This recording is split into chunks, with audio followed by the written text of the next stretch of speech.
Hey, it's Moon Pies, and I'm here to tell you how to be a virtual fan for the NBA, or 5 things to know about being a virtual fan for the NBA. So here I am, literally growing out of the Miami Heat's Tyler Hero's head like a mad scientist experiment gone wrong in Game 4 of the NBA Eastern Conference Finals. It's the game he blew up for 37 points. And this shot here is actually from ESPN SportsCenter. I was prime time, baby. Okay, it was Tyler Hero's moment, but I was there. And here I am before the game even started, chilling with my fellow Miami Heat fans in Section 8, one of the two sections behind the Boston Celtics bench. I'm in the front row, the last person on the right, wearing a headset with my salt and pepper beard. In the actual game, this image is flipped, so it seems like I'm on the left side. And here I am in a different section, 9 or 10, I believe, before Game 3 of the semifinal conference series with the Heat up against the Milwaukee Bucks. And yeah, we won that too. And so here I am at Tyler Hero's coming out party again in Game 4 of the conference finals. I'm second from the right in the second row. Hero's contesting a three-pointer. And here I am, same game, front row, right on top of Hero, above the Celtics bench. So you probably have a lot of questions, like, who am I? How did I get to be a virtual fan? How is this even done? Is it like I'm really there? And are there any restrictions to what I can wear or what I can say or do? All right, let's just dive right in. Okay, so who am I? So I'm Moon Pies. I'm nobody. Okay, I'm not one of these celebrities that you see sometimes in these virtual games. I just happen to have the lucky fortune of being a Miami Heat season ticket holder. As far as who Moon Pies is, well, I mean, if you like this video, please subscribe to my channel. I used to be not a pretty big deal, but a pretty less small deal.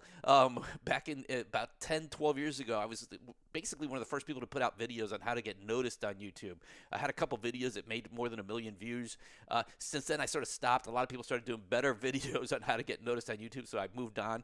But I'm starting to make videos again, so do subscribe if any of this clicks with you, if any of this helps. So that's me. That's Moon Pies in a nutshell. And how did I get to be a virtual fan? It's probably the question on everybody's mind because we're here in the bubble. The NBA finals are starting up, and everybody wants to say, hey, I mean, that's pretty cool. I want to be there. The bad news is that I don't think there's a way for people to. I mean, there may be contests, and some sponsors may have some spots that they're giving away in contests and generally, but you can't just like go up to the NBA website or to a team's website and just apply and just show up there. I got in because I am a Miami Heat season ticket holder, and I've been one basically since before the first championship. So it's that long ago, back in the early Dwayne Wade's, Shaquille O'Neal days.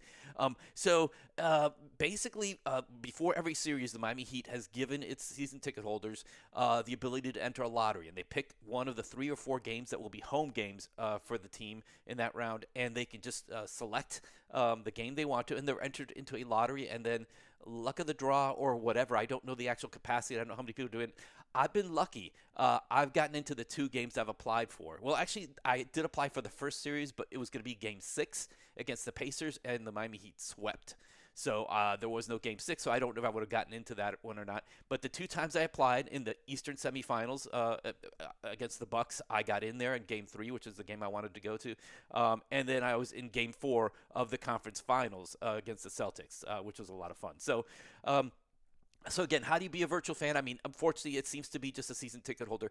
There are celebrities. I mean, there are a lot of famous NBA players sprinkled in with the virtual fans. There are other celebrities like Josh Gad was at the last game that I was at. But again, this is virtual. It's not like we get to rub elbows with any of these people. It's just people that happen to be in the sections they're showing during the games. But as far as how to be a fan, I don't think it's an option unless you happen to be a season ticket holder to one of the teams that are playing. It's as simple as that. And even though we were only offered the home games, you'll notice in the 4th game that I went to, the second game, the 4th game in the Celtics series, we are seated basically behind the Celtics bench, and the section next to us is all dressed in Boston green. So I'm pretty sure Boston got a section as an away team. I imagine the Heat's also doing the same, but they did not make that offer, at least not to me. I got cool offers for the other stuff. So how is this even done? So you're seeing all these strangers lined up virtually, and they're all popping up as if they're in the stands for these first 5 rows. Well, it's done through Microsoft Teams, which is a collaborative platform. It's part of the Microsoft Office suite. And I'll be honest, before this, I was a Slack guy. Slack is like a big Microsoft Teams competitor. It's probably the more popular of the two as far as like, a premium collaborative space. A lot of workforces use it. Employees use it. to stay people connected and share files. With Microsoft Teams, it's sort of the same principle. It's just all these people collaborating together. And in this case, it's you are being put in. You have the virtual. It doesn't matter where you are. You're being put in a virtual background that makes it look like it's a seat. So I was for one of the games. I mean, I was in basically my living room. Another time, I just moved around to another chair. Sometimes I'd actually move since they don't want you to leave the seats, so that there's always a body there. I would take my laptop with me. I was watching through my laptop, taking it, participating, and like going to the kitchen if I needed something to drink or something to eat. I did not go to the bathroom. Thankfully, that would be embarrassing. But they do give you breaks. But let's get back to how this is done. So, so Microsoft Teams, you basically fire it up. And again, there's a lot of confusion since a lot of people have never used Microsoft Teams. And the first game, I had plenty of questions too. So the second time I showed up, there's still a lot of people with a lot of questions like, oh, I can't see myself. How is everyone seeing everybody? What's going on? Is my microphone on? They have one person per section. A Miami Heat, basically, the people that entertain, during the game. Each one of them, they have each section has someone designated to sort of keep the pace going, explain everything, answer any questions. A great, staff that's taking care of that. And of course, there's Microsoft Teams tech staff too, answering any of the other harder questions, as sometimes tech hiccups do happen. So it is through Microsoft Teams. It's pretty cool. The other question, is it like I'm really there? So if you're asking if we're watching the game in real time, yes.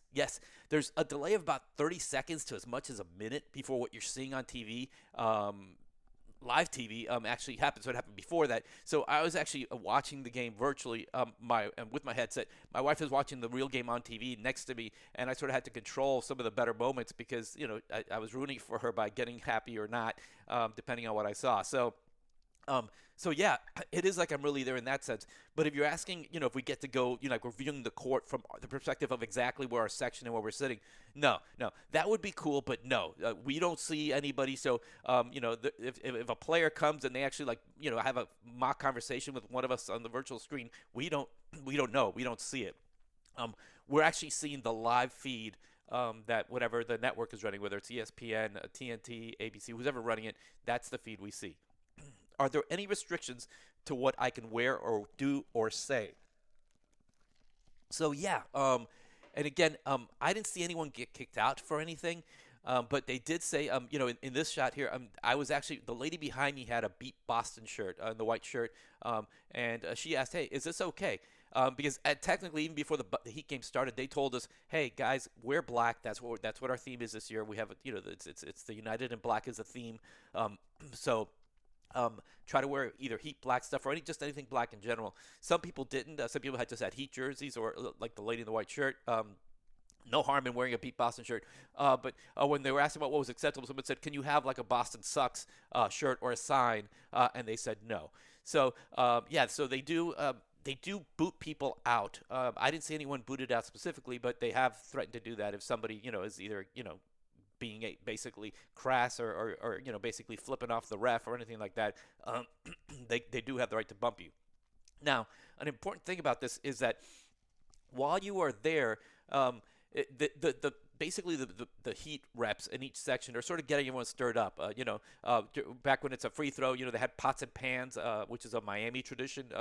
When we win to celebrate down in some Cuban restaurants and just bring out pots and pans in the street to bring them out during the free throws in the conference finals.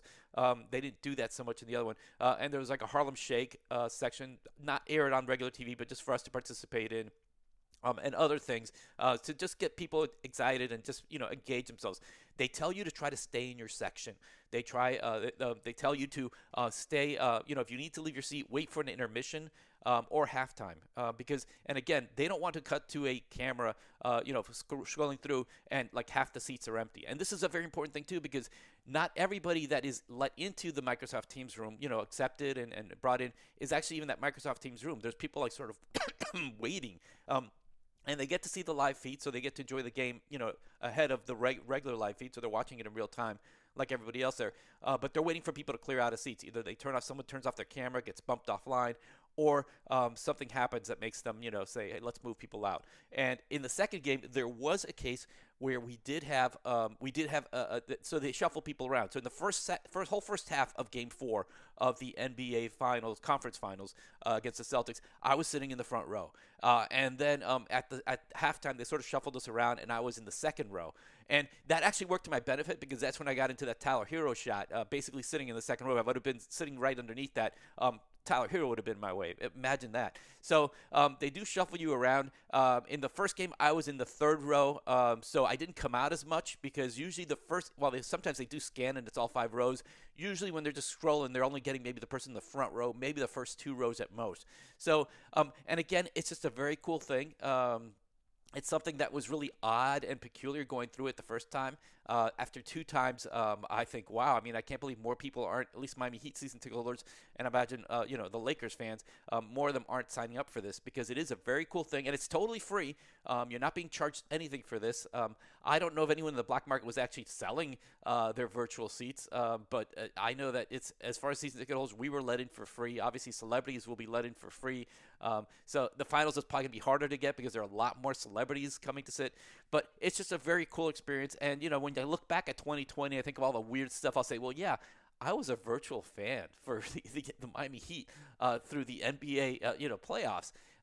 Again, very cool thing. Very strange thing. But yeah, should have said that they do not. I mean, if you can say something or do something, they don't hear. Our audio never comes out, so we can cheer as loud as we want to. For the most part, they ask us to mute our sound so that you can hear the actual feed. So outside of the rep in each section, the Miami Heat rep that's there keeping everything in order.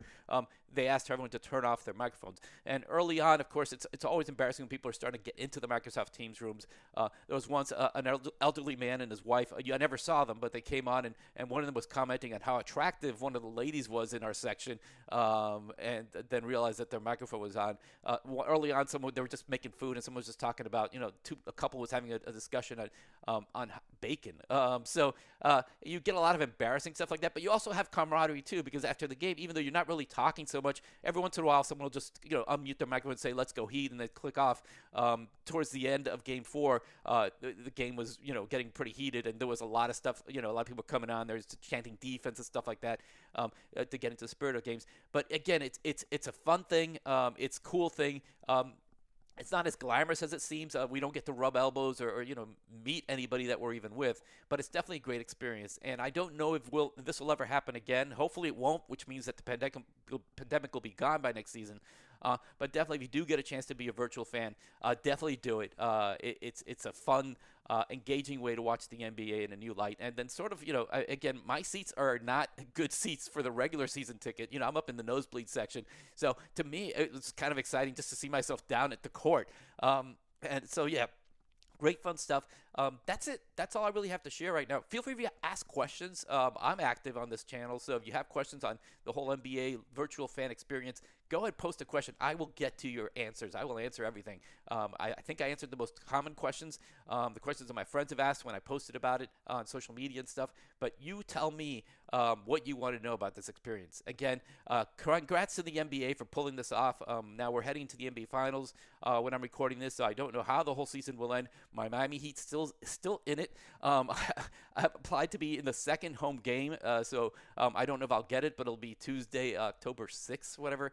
If I do get in, I'll make an update to this video if that happens. But in the meantime, thank you. Subscribe if you enjoy this. But more often than not, show some love to the NBA, the Miami Heat, the Lakers, every other team that played in the bubble, their families, the coaches. It was just a lot of crazy stuff that all these people had to go through. And I was just a small part of it, that all I did was just show up virtually for 2 games. But that's it.